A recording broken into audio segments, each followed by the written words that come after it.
All right, hello everyone. Can you hear me? Yeah, test this out. Can you hear me? All right, hello everyone.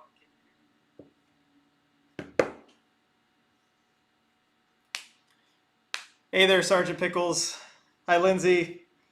Hi, Dylan. So, okay, quick explanation. As you can see, it's just the post-game live graphic.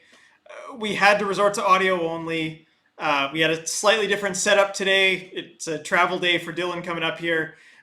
So we had to have a slightly different setup, and it kind of crashed everything. Long story short, it's audio only right now because we knew that that would be what would work. And we didn't want to just, leave you guys waiting for too long.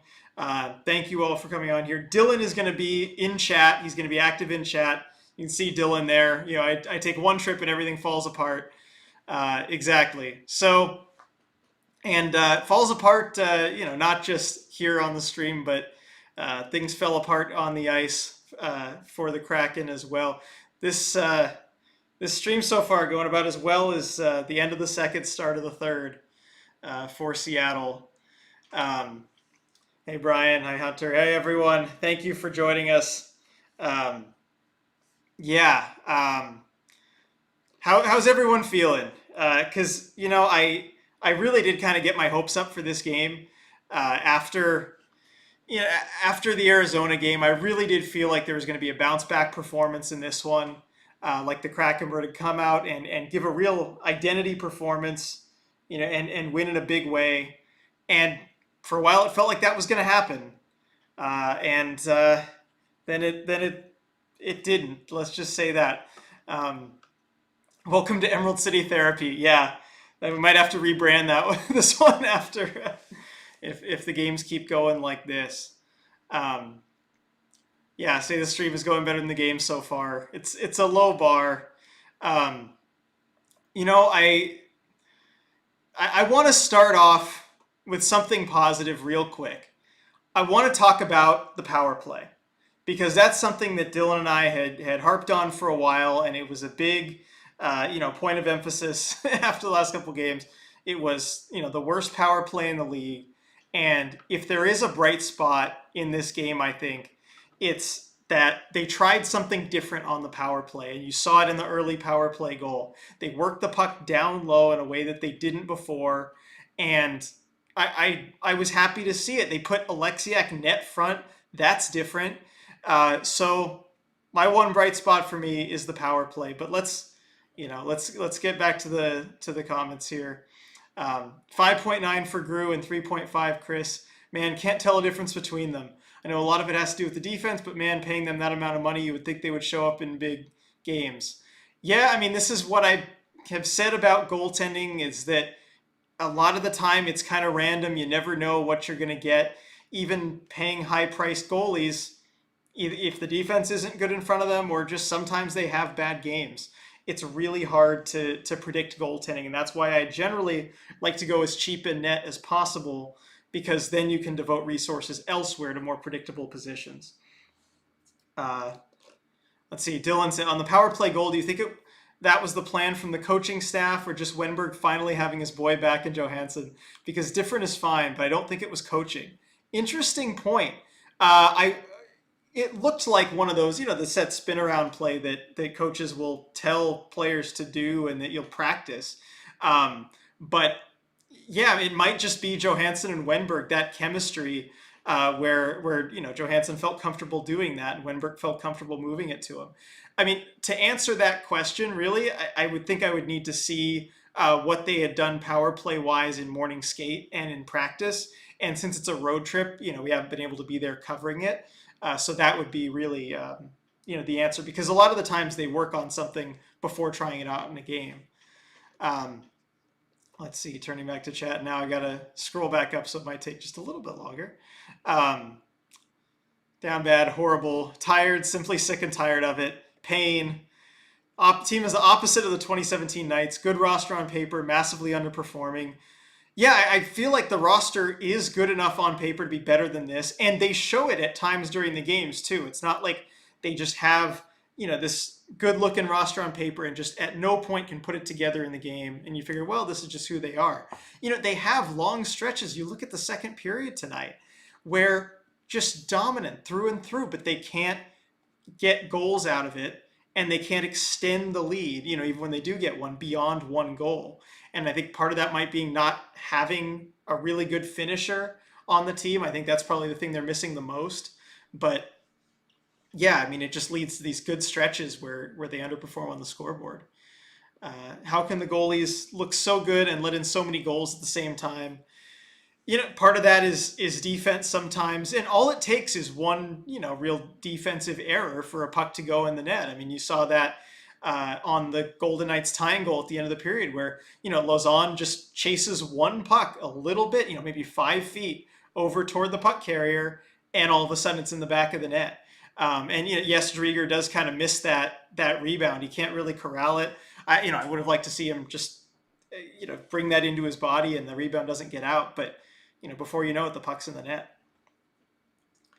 Dylan talking power play. You can have a big man up front, but if he doesn't know how to screen, tip, or knock in rebounds, it won't work long term. And I do agree with that point. Longer term, I don't know about Alexiak net front.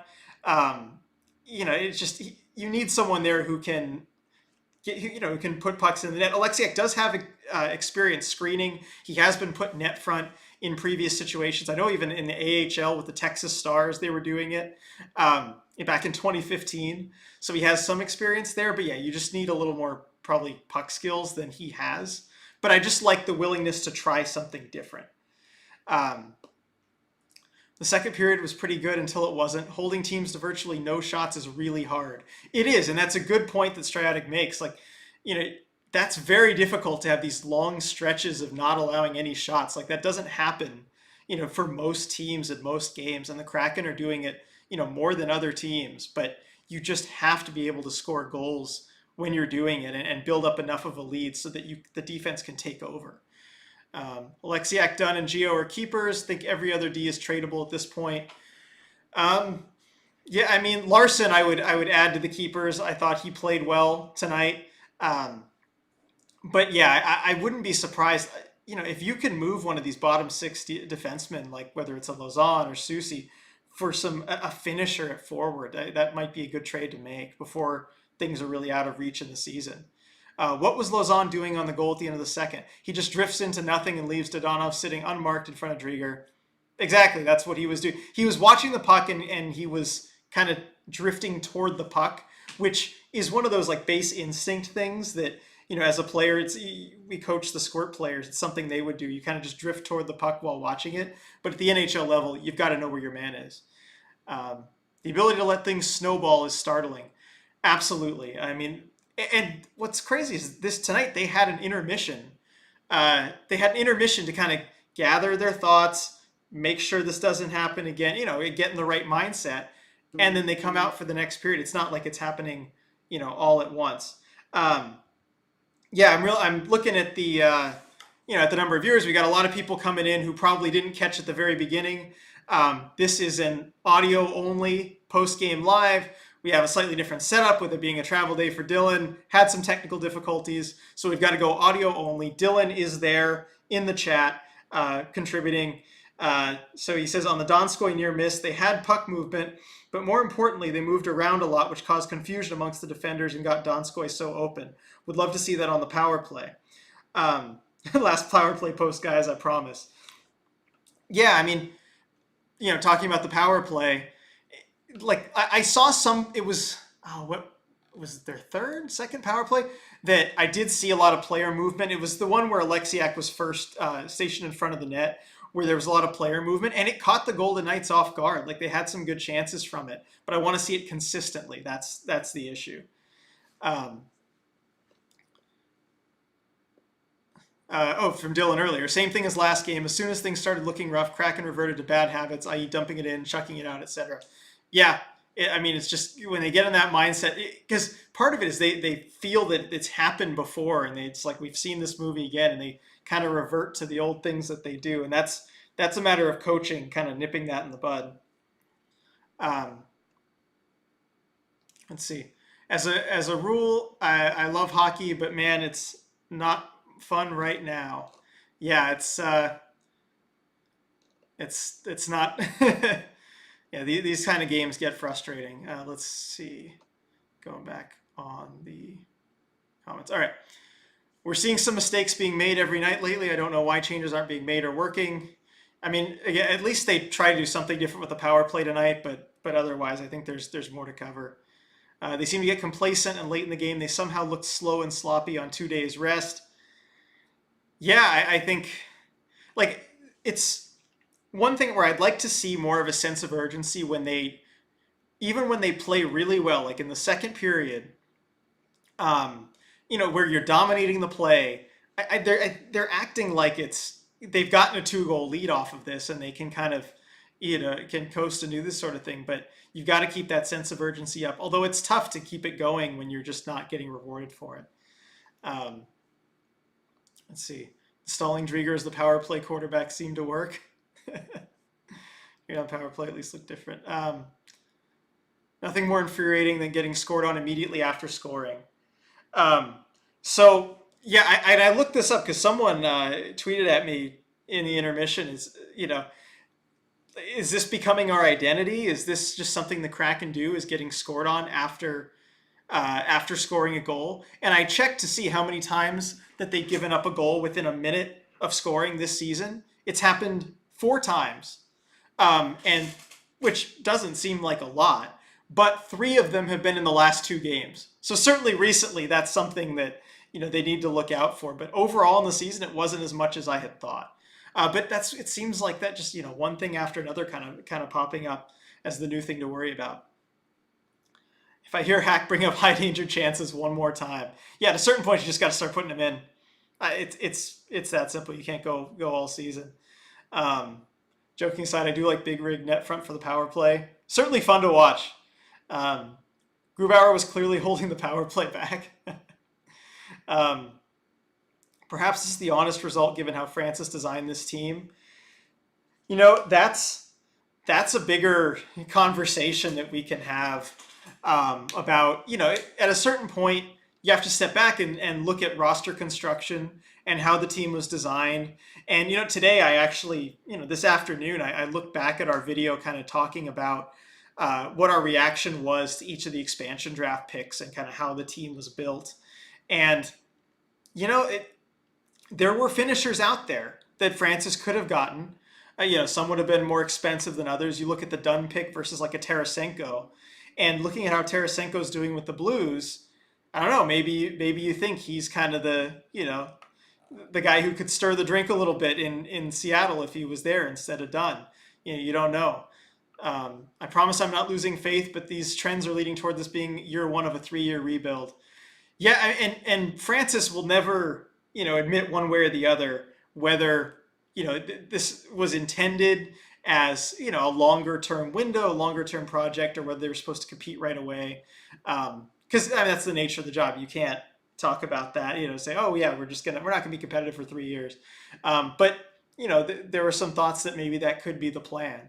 I still doubt that it was, because if that's the case, I don't know why you sign Alexiak and Larson and why you pick Gord, if your window is further out when those guys aren't going to be as helpful to you. But yeah, well, I guess, it'll play out how it does. When is it going to be Shane Wright season? Not yet, Lindsay. Yeah, not yet, but man, if they haven't corrected some of these problems by Thanksgiving, then it might start to be Shane Wright season. Definitely hard not to be disappointed with Francis in the expansion draft, but can't change it now. Yeah, they've got the team they've got. Wait, they've only won 1 road game, right, versus Nashville? Yikes. Is that their only road win? Trying to think of another. Dylan, help me out. Is that their only road win? Is Hack still the problem? This team is supposed to be built on defense, but it's awful right now. I think certainly if the defensive lapses become, keep staying this frequent, you have to look at him and maybe the system. I mean, this team, like you said, was supposed to be built on defense, and now they've allowed 4 more goals. I think in like 8 of their 13 games. This just isn't the team's identity. They can't. The way they're built, they can't score their way out of problems. And when you're giving up 4+ goals, they're just not built to be able to score their way out of that. So you're right. You need to be giving up fewer goals, and that part of that's defense, part of that's goaltending. Shane Wright and Matty Beniers doesn't sound too bad. I mean, it would be a good 1-2 punch. Beniers was named, I think, first star college hockey this week or this month, but he's been doing well at Michigan. Yep, only one, Dylan says. Only one road win, and they got a point in Columbus, but yeah, that is rough on the road. Why were there no Kraken players there for the rebounds? Is that a practice issue or just that everyone is still learning to play with each other? Part of it can be the system as far as where guys are supposed to go. I mean, you look at the one time that they really did converge on the net for rebounds, and that was on the power play goal where, Johansson turns the puck around, it's going to be a rebound, and Eberle goes and knocks it in. But besides that, Donskoy was also going right to the net. He would have been there for rebound had it bounce the other way. So that was going to be covered. Yeah, it's definitely something where you got to have more guys to go to the net for rebounds. What the heck does Hack see in Lausanne at this point over Soucy and Fleury? I liked Lausanne's play in the first period. I was even gonna tweet about it, but I kind of got distracted by the other things going on in the game. He definitely has bright spots, and at least you could say he's improving. But just the lapses, the little miscues are just, they still cost the team goals at times. And again, if you have more of a long-term approach, maybe playing Lausanne more helps you, because this is a guy you can develop into maybe a top 4 guy for you down the road, even though right now Soucy or Fleury might be the better option. Paying 10 mil for bottom 3 goaltending, hope they turn it around, but I think that would make them at least 6-6-1 if the goaltending was up to their standard.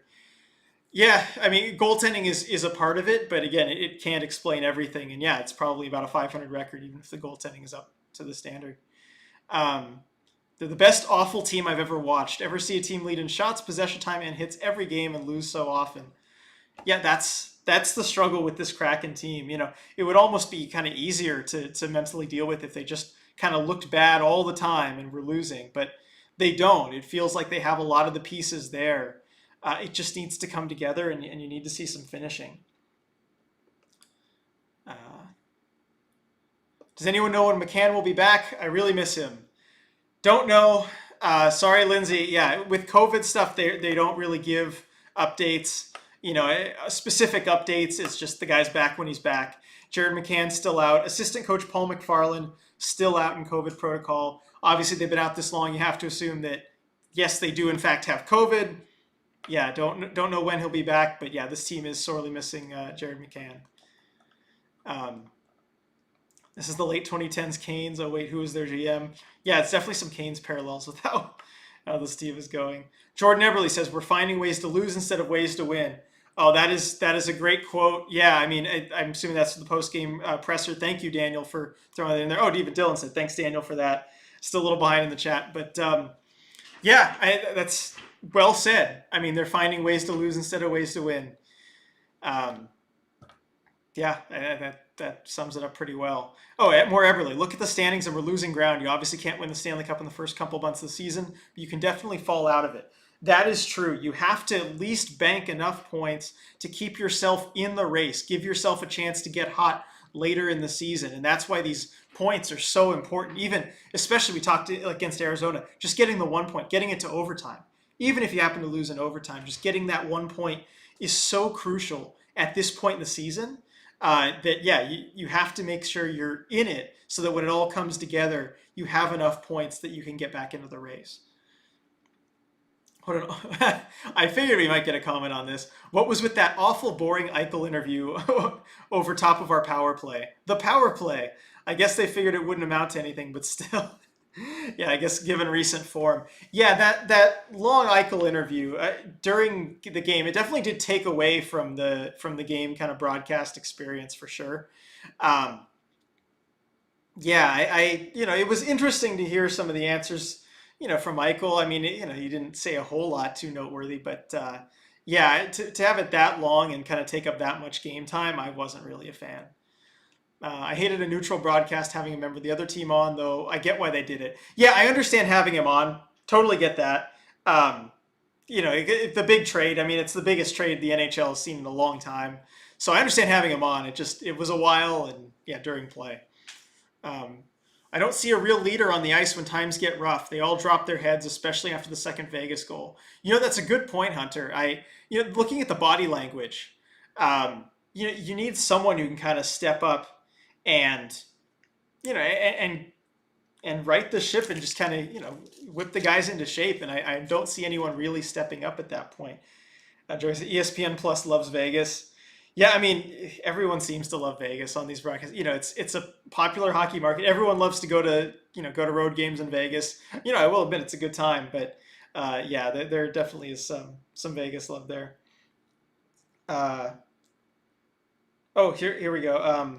Newest thing in the chat, real quick. Marissa and Jemmy shared this quote from Hackstall. Gord wasn't available for the last portion of the third. I don't have any other update for you. Yeah, that was another thing. Gord was missing for the end of the third. Might be because of that shot block on the inside of his knee.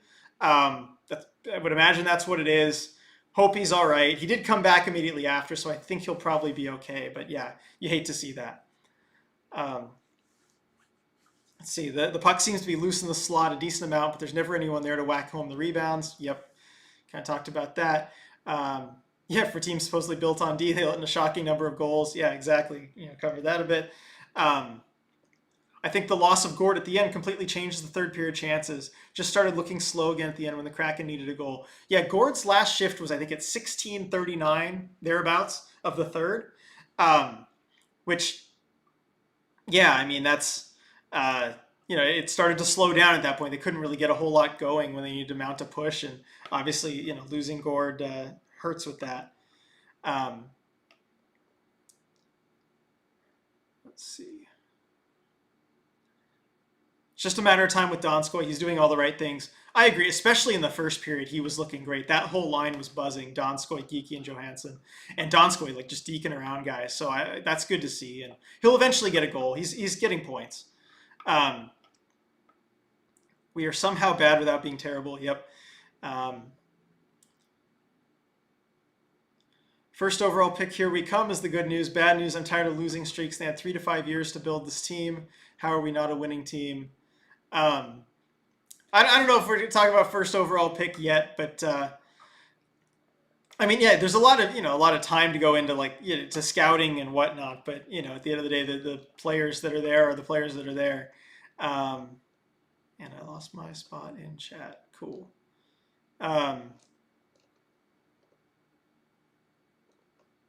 Okay.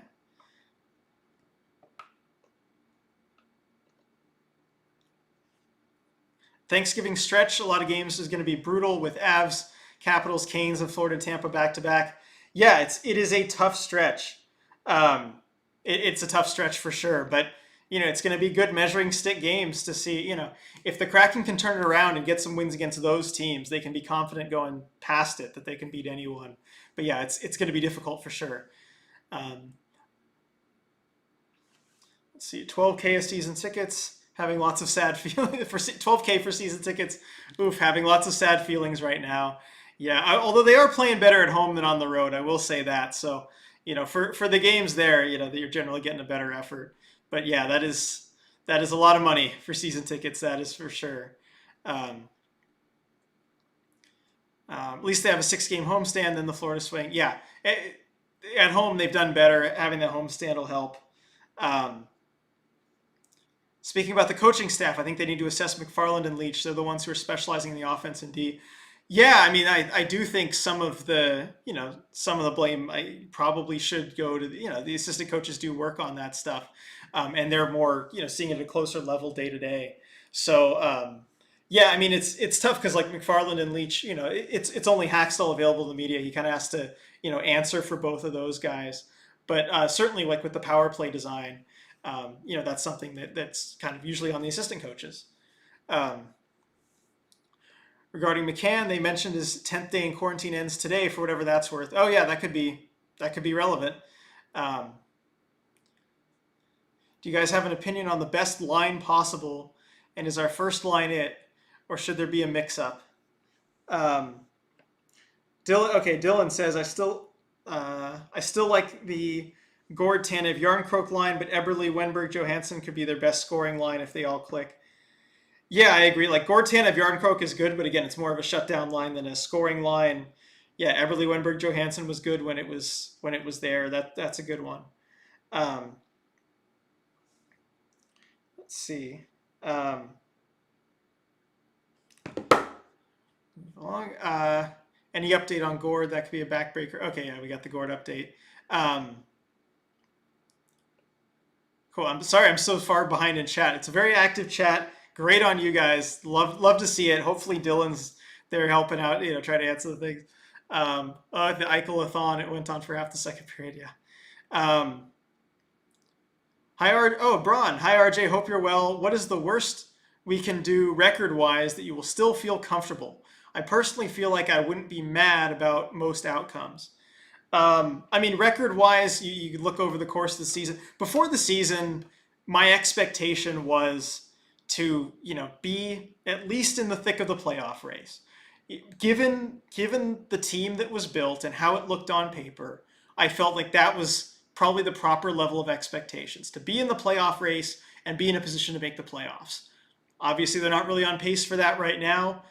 And I want to stick to my previous standard. I don't want to lower my standards here because I think this is still a good team. Looking at some of the stretches that they've had and the successes that they've had at moments in games, I feel like that's still a reasonable expectation for the team. So I'll stand by that. I think if they're not in the thick of the playoff race, by the end of the season, then I wouldn't be comfortable with it, how they've done.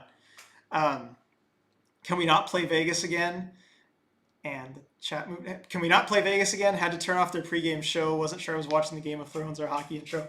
Yeah, it is pretty over the top. And it does, in my opinion, gets old after a little while. I think we need a Taylor Hall trade to improve lottery chances. Maybe Boston wants Larson. Let's not think about the lottery yet. Hey, see, there we go. Dylan, take that back. We aren't losing, my boy. Yeah. Hackstall reminds me of a worse Pete Carroll. Very hands-off approach. This isn't the first I've gotten Pete Carroll comparisons with Hackstall this week, particularly after the Arizona game. I've got to stand by. For those of you who don't know, USC is my alma mater. I got to stand by the legendary USC coach. I know that's not going to make me popular at all in Seattle. I do think that it's probably his past his time to go in Seattle. But anyway, Seahawks takes aside. Yeah, Hackstall, he's a development coach. He's, it doesn't have the same winning pedigree as some of the other guys they could have brought in. And, we're maybe seeing some results of that. I think we were a team that might be in last for a while. I'm okay getting top picks and building this team. That is one of the benefits of, of finishing low in the standings. But we're not ready to hop aboard that train yet. See, the way the Kraken play seems analytically correct, unlike the way the Seahawks play. I think that is what is so frustrating. Yeah, I mean, there are better signs than what the Seahawks give you. I think it instills me with more confidence at times. Let's see, except for the power play. Don't vouch for the power play. Yeah, one does not simply not make a Hull for Larson joke. Yep, the joke is 1 for 1. Will this team be a hockey version of Seattle Mariners? Please, no. I don't think so. No, I do not think it'll be a hockey version of Seattle Mariners. I think it's just better run. And even though, you're not getting a ton of wins right now, I just think it's a totally different situation. Thankfully. Kraken outplayed Vegas most of the game. Other than falling apart for a couple stretches, I would consider that a positive too. Yeah, I mean, I had the narrative, all ready to go, about like how they gave this admirable effort, in the second period, and they got to win to turn things around. So yeah, that still happened. I mean, you don't want it to completely be overshadowed. Dylan, was Hack's hiring and his development background all foreshadowing from Ron Francis that this was the plan all along? We did theorize that after the Hackstall hire that maybe this was a longer term, project, and that maybe the window was a little bit further down the road. Um, it's possible. Could basically handpick his coach, and that's who he chose. So, it certainly is possible. Um, I wish the Kraken would give it to Marchand on the power play. Yeah, that'd be like putting Alexiak net front. Just have Marchand, crash the net. From the 1 yard line essentially. Um, Analytics don't matter if the players don't execute. It starts with the coaching. I mean, at a certain point, you need the execution, and yeah, you just need finishers. I really do think that's what they're missing. Um, is being scored on right after we score a related problem to waiting for overtime against Arizona? Um, I think it's a little different. Because on that goal at the end of the second period, I wouldn't even call it getting lazy. Like the Arizona goal was just them being lazy and playing for overtime. I wouldn't say that about the goal at the end of the second to tie it. I think it's just Lazan made a bad read, left his guy open in front of the net. I didn't really see an effort issue from them there. It's just one of those blown defensive coverages that you hate to see. Um, Oh, Brian coming in. Just wanted to jump on and say hi, folks. Got to get up in 3 hours. Oh, man.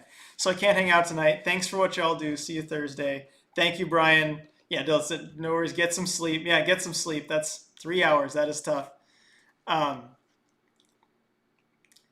Lindsay, I missed the first period because I was on a mediocre date. So needless to say, not a great night for me. At least I get Thursday, Friday off work. Going to go ice skating at Kraken Community Iceplex.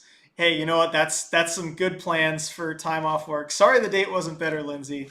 It'll work out better in the future. But man, I guess everything was just kind of the bad vibes. The stream wasn't going right, for us. Game didn't go right for the Kraken. Sometimes there are those nights. Um, they dominate the period but give up easy goals. Yeah, it sure feels easy after like dominating the period. Just like Vegas, they didn't have to do much to score that. You get one shot and it goes in basically. What's the path Kraken need to take in order to start winning? Jagar, that is a big question. Lots involved in that. We've talked about changes we want to see on the power play. Getting the lines together in a way that meshes, and at the end of the day, just finishing. It's hard to quantify that. And the players have said as much, about just getting your chances to go in the net, but sometimes it's as simple as getting a bounce. That's where the frustration lies. Prepare and set yourself up for success. The results aren't there. Yep, that's the story. Let's see. Ron has always been a builder and not a wheeler dealer, a la McPhee McCrimmon. Oh yeah, no, the GM style could not be more different from Ron Francis to the Vegas, the couple GMs they've had in George McPhee and Kelly McCrimmon. I mean, Ron Francis is definitely more of a builder, more of a patient type of guy. He's not going to go out there and swing a big deal like Vegas does. Different styles, right? I mean, Vegas has certainly seen the downsides of wheeling and dealing, and certainly with the Marc-Andre Fleury stuff. It's not always good. There's positives and negatives. Heartbreaking to give up 2 late period goals. Yeah. Gallant, 12 games played, 16 points. Hackstall, 13 games played, 9 points. Yeah, it is, it's tempting to look at Gallant, given that he was someone who was talked about in the coaching job. I think just fit-wise and certainly like analytics-wise, the Kraken just never had their eye on him. I mean, there was just such a, style disconnect. I don't think Gallant was ever an option for them. And I just think the Rangers job is such a perfect fit for him, even if offered both jobs. I just think, it just fits too well with the Rangers. He was always going there. Who gets to start on Thursday, Gruby or Drieger? This is Lindsay, and I think Dylan answered this later in chat. What did he say? Probably Grube based on how they've done things. I would imagine so. I think they certainly seem to trust Grubauer more. They want to get him into the games, and I don't think Drieger did anything to to show that he deserves the start next game. Obviously he'll be worked in the future, but yeah, I think it'll be back to Grubauer. Are the easy goals because the goalies are just letting them in, or is the defense leaving them out to dry? Um, it's a little from column A, a little from column B.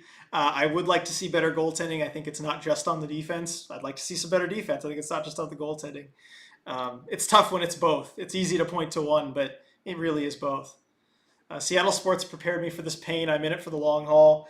Yeah, I mean, any sport, any sports town, Seattle will prepare you for pain. But hopefully this isn't for the long haul, and I don't think it will be. I think things will turn around.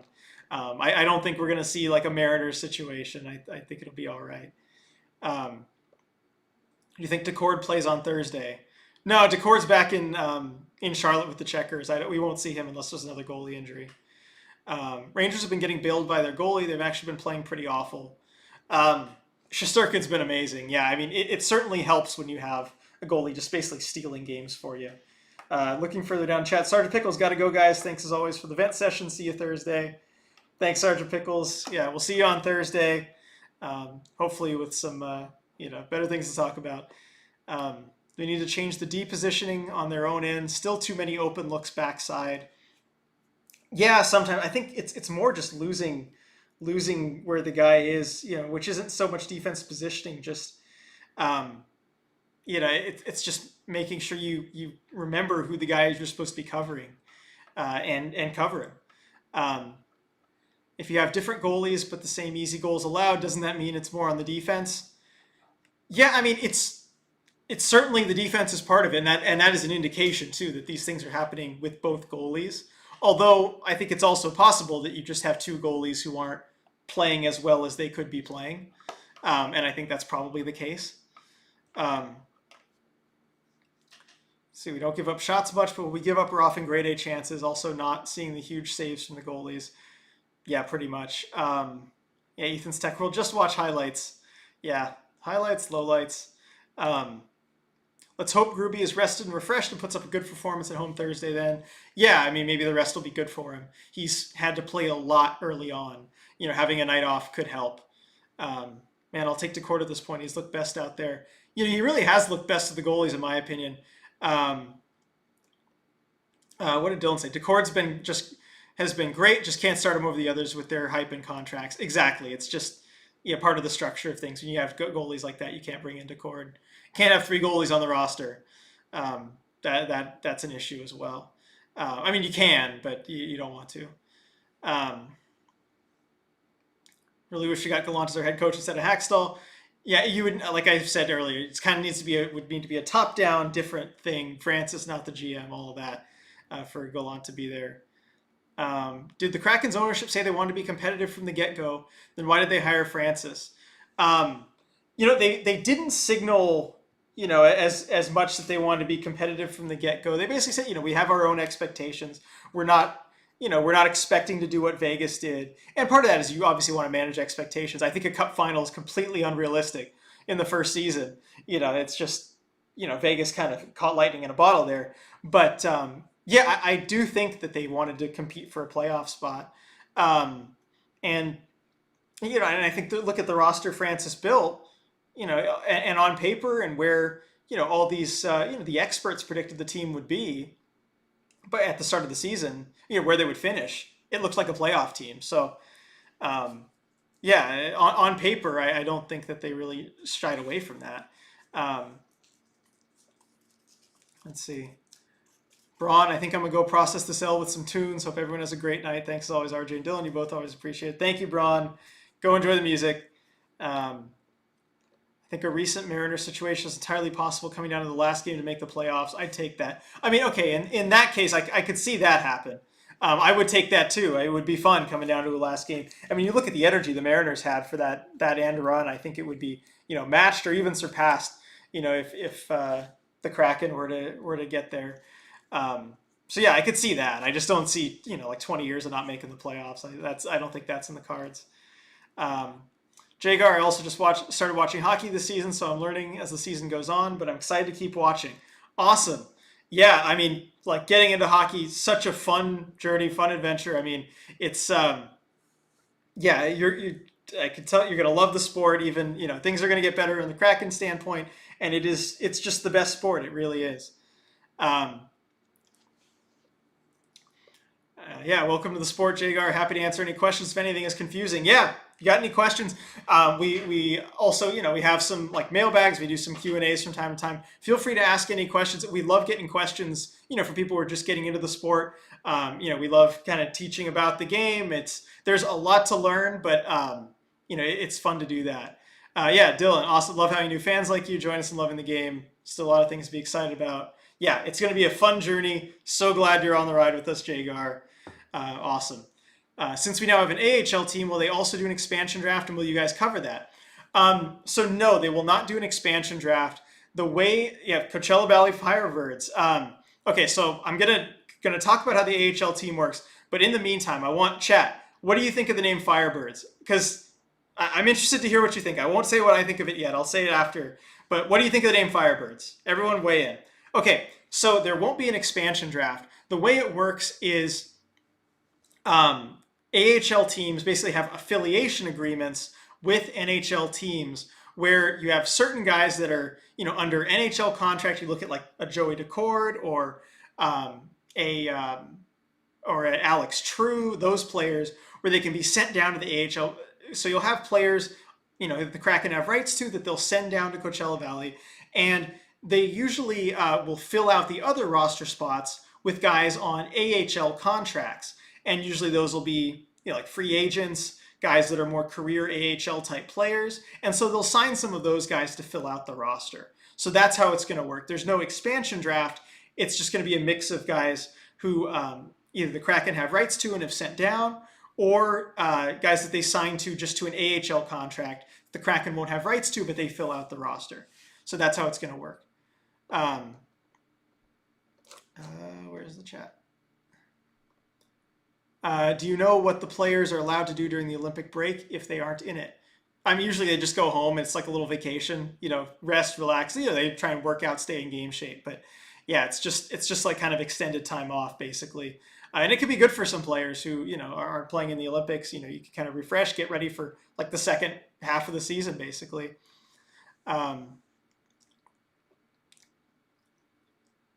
Let's see. Let's talk about the names here.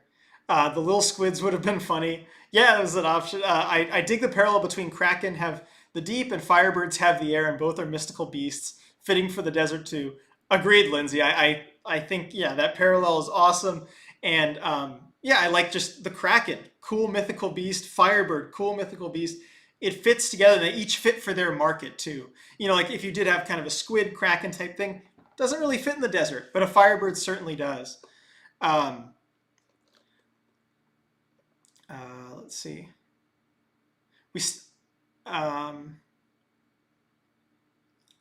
Firebirds are okay. I like how they've inverted the Kraken colors, though.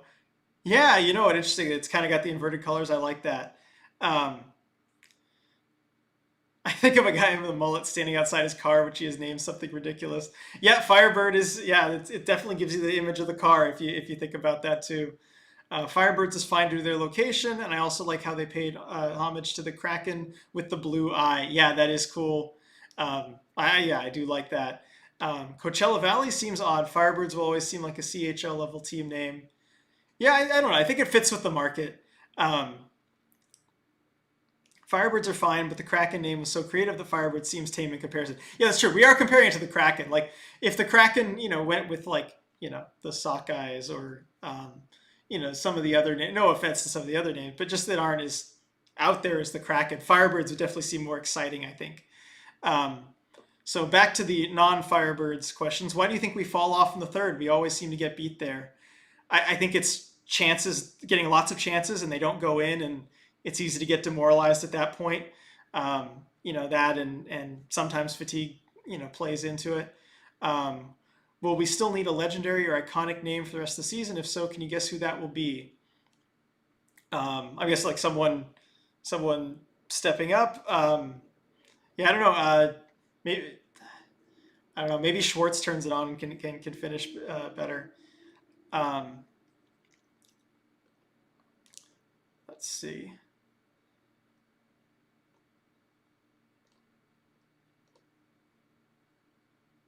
All right, looking at the chat, lots of Firebirds. Sorry if I skip anything, I just scroll down. Gruber, Wenberg, Donskoy, maybe. Yeah, those are ones that could step up.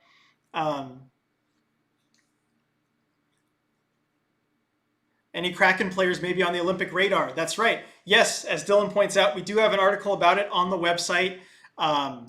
Yeah, you have to scroll a little bit down because it's from when the NHL made their Olympic announcement. But yeah, I did go through the different Kraken players that might have a chance to play in the Olympics.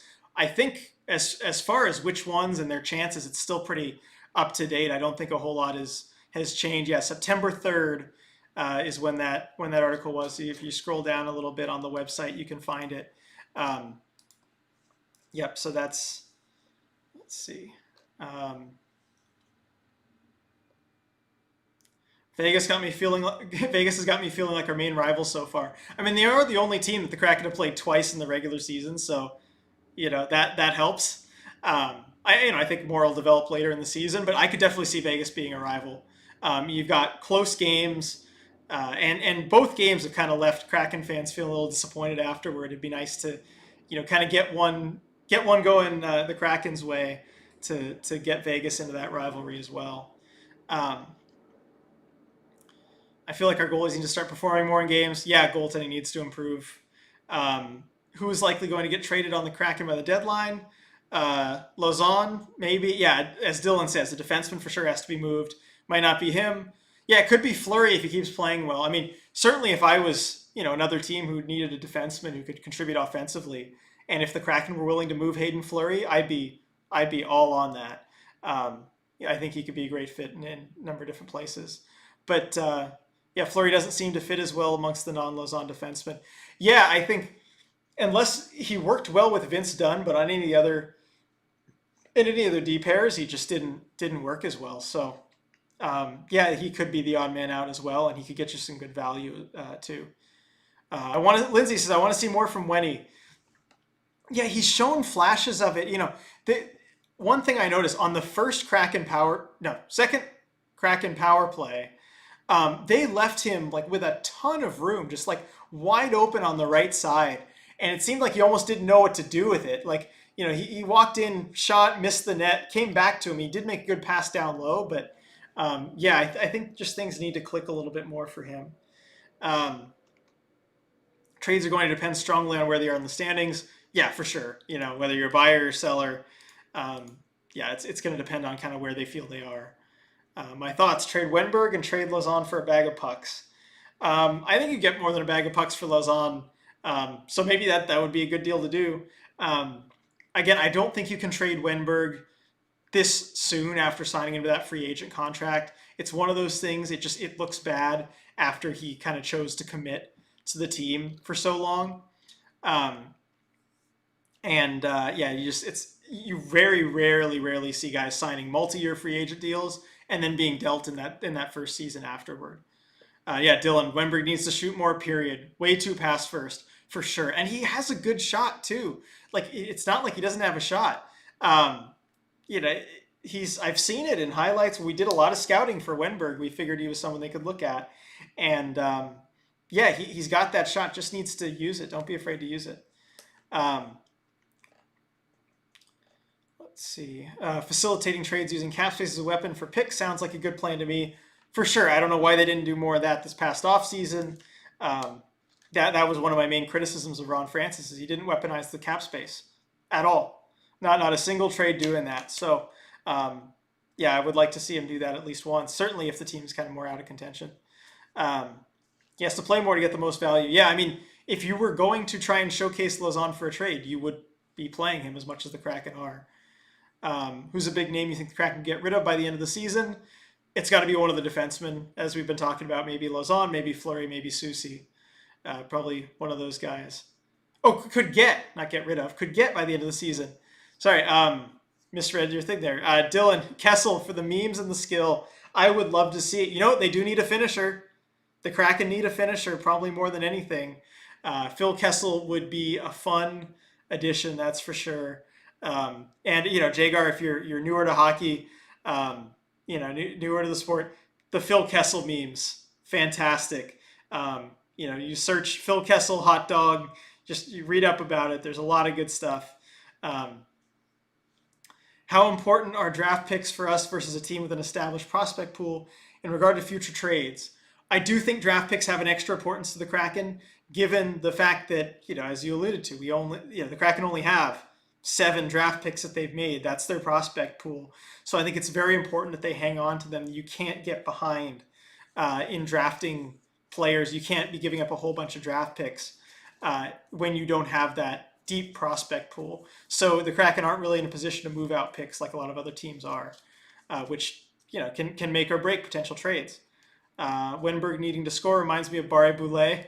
Oh man, Alex Barre Boulet, that very limited time as a Kraken. We hardly knew you. I think he actually, let me look this up, because I think that Barre Boulet had like a 2-3 game scoring streak, something for the Lightning. Let's see what his numbers are since going back to Tampa. Yeah, okay, so he had, I think, 3 points. One of them was an assist. Oh, no, one. Okay, yeah, one with the Kraken, but he's got 3 points in 7 games with the Lightning. So he has been scoring a little bit going back to Tampa. So it's a tough one. It's a numbers game. You'd love to be able to hang on to him, but hey, good for Tampa getting him back. It's not easy to do. Barre Boulet, not going to be a 100-point guy. Don't worry, he's back home in Tampa. Yeah, he's certainly not going to be a 100-point guy. He'll be a good depth guy on that Tampa team. Yeah, as Dylan points out, picks are very important. 2 to 3 years from now, you need that pipeline to fill in gaps in depth. For sure, you're going to have certain guys aging out. You're going to have just different roster spots you're going to need to fill, and those are going to have to be draft picks that you make, now, basically, now or very soon. Mostly, I just want to see a few games where we stick to some set lines and try to generate some cohesion. If we get a stretch where people stay healthy, that is. Yeah, exactly. And health is important. Like Donato was out after last game. And the other element is just it's getting wins. It's completing a game and getting something that you can feel proud of, because then it's easier to stick with the same lineup. And so far this season, really after wins, Hackstall has largely stuck with the same lineup. So it's not like he's messing with things after wins. It's just that you have games like this one, or the one versus Arizona, where after a collapse like that, how do you just keep everything as it was? So there's pressure to change things up, but I think it just starts with getting a win and stringing wins together and kind of building from that. And again, staying healthy, as you mentioned. Yeah, Dylan. Yeah, draft picks also. Potential of star power on the cheap. That's how you do it. Drafting well is the most important thing. But that pass he made to Wenberg, I'm not sure who on the Kraken are making passes like that. Yeah, well, it came off a turnover. I remember Wenberg was wide open. Good job on Barre Boulet to think quickly and get the puck to him.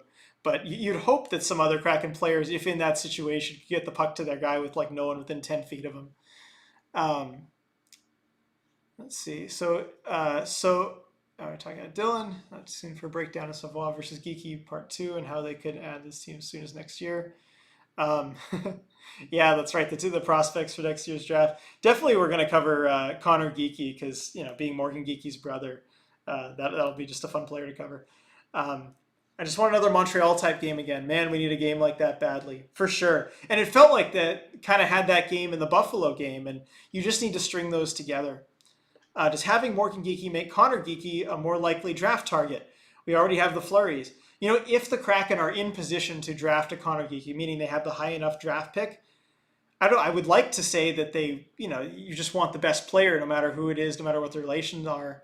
But looking at what the Devils did, taking Luke Hughes, to pair with Jack Hughes, teams do it. And Connor Geeky is a good player too, so it wouldn't necessarily be a bad move. So yeah, it's possible. Teams do it. Just don't see how this gets better without top goaltending. How to improve that? Fire goalie coach? I think we're a little early to be talking about firing the goalie coach, but certainly, you want to give it over the course of a season to get better. Because right now, goalie coach hasn't really had a whole, the goalie coach is Andrew Allen, by the way. And, I see him out on the ice a lot. He's working with the goalies, all the practice training camp. He's very active with them. It's, he seems kind of hands-on. I would give him a little more time, but yeah, certainly he's got a job on his hands to help him out. Definitely a little conflicted about the ABB thing, being both a Kraken and Bolts fan. Yeah, Alex. I mean, it's just be happy that another team didn't go out and claim him. Um, let's see. Planning on making a video. Yeah, Dylan talking about making a video, talking about the top prospects. Um, yeah, that'll be good. Uh, Jagar said, I think it's also about their confidence. They need a really good game to boost their confidence in order to keep performing. Yeah, well said, Jagar, as Dylan said. Yeah, it's about stringing together those wins, having that confidence and building off of it. Even a Buffalo type game would be nice because that included a high scoring, strong third period after a tie in the second. Exactly. There are a lot of good indications from that Buffalo game. And you kind of saw, I don't know, there were some similarities with this Buffalo game and the game tonight where, in that Buffalo game, it was tied 2-2 after the Kraken had played really well and kind of outplayed the Sabres for a while. And yet they found a way to tie it 2-2. And it looked like, oh no, this is going to happen again. But for once, the script didn't go the way that we all know. And, and the Kraken were able to pull it out. So, I think kind of which way you want to look at it, like an alternate universe, you have like the Buffalo game could have ended up like this one if Buffalo that scores again to take the lead, or this game could have ended like the Buffalo game if the Kraken breakthrough. It's kind of that same script. What do you guys think of Riker Evans? Does he have a shot to play in the NHL after he makes the jump out of the WHL? Yeah, I mean, he's been fantastic in junior this season. Super impressive in training camp. Yeah, I think he's got a real shot at making the roster next season. And if he attacks training camp next year the way that he did this year, I think they're going to have to put him on the team. If he's ready, they're going to do it. Yeah, as Dylan mentions, Kraken defense depth is a big obstacle. Definitely is. But I know the organization is crazy about him, that they were very happy to be able to draft him. So I think they're going to give him every chance that they can to get in the roster. Great stream, even with the tech troubles. Thank you, Stratic. Yeah, we'll have that fixed though by the next time, and you'll see Dylan and I probably in the same room, which will be cool. Any passing on Tarasenko regrets? I do think about it sometimes. Yeah, I mean, obviously the contract is bigger, and Vince Dunn is a heck of a player, but I do think. I don't know. I am tempted to think that if they'd taken Tarasenko, their record might be a little better than it is now. Whether it's best long term, that's a different story. But certainly early on. Puck moving defenseman, I am in. Yeah, I love Riker Evans' game. We will forever be thinking about lost Kraken legend Gavin Bayreuther. Yep, maybe that's what they were missing on the blue line. Bayreuther is a defenseman, so. I wonder more about passing on Max Domi, but I'm weird. Okay, yeah, I did wonder about that too. That was the one that I thought that they really could use. I haven't checked on Max Domi to see how he's been doing this season. I know he had a really good first game of the season, and then I haven't checked since. Oh, he's only played 4 games. Is he injured? He must be injured. Yeah, no, that's right. I saw he got injured. But he has 4 points in 4 games this season. So, that kind of production probably would have helped the Kraken. Lindsay, got to catch some Z's, but always appreciate the Emerald City therapy sessions. Good night, guys. Good night, Lindsay. Yeah, let's hope we don't have to rebrand this to Emerald City therapy. Yeah, let's hope it's better than that going forward. This is an expansion draft. I will never understand it. Yeah, expansion draft pick, the Bayreuther thing. Totally get it. Yeah, Domi injured, COVID. That's right. Thanks everyone, chat, for reminding us. Jagar, about to order my Kraken jersey. Nice. Yeah, good. They're good looking jerseys. Can't go wrong. Strangely, I wonder more on what if the Avs decided to keep Grubauer and give up Landeskog. Would the Kraken go after him instead? I would have hoped so, although I think probably Landeskog was going to St. Louis otherwise. It seemed like he was really interested in going there. All right, so we're coming right along on that hour mark. So I think we are going to call it a stream. Thank you, everyone, for sticking with us after the technical difficulties. Amazing turnout, even after everything that was going wrong with both the game and the technical issues. Appreciate all of you so much. Yeah, we'll be back on the stream on Thursday after the after the Ducks game for post game. It'll probably be a little bit after the game because hopefully Dylan and I will both be there in the press box covering the game. So you're going to get some really cool coverage from both of us being at the game. And so obviously we've got to walk back to my apartment, but it shouldn't take too long. So yeah, stick with us there on Thursday. Thanks everyone, and we will see you next time. Hey, thank you, Brian. Okay, before I hit end stream, thank you, Brian, for the super chat. Appreciate it. Sending some good vibes on to the next one. Oh, gotta plug the merch. Gotta plug the merch. Get the Emerald City Hockey merch. I can't show it to you because we're not on camera. We will plug it stronger next time. Wow, thank you, Reading ID, for the reminder. All right, see you all next time. Bye.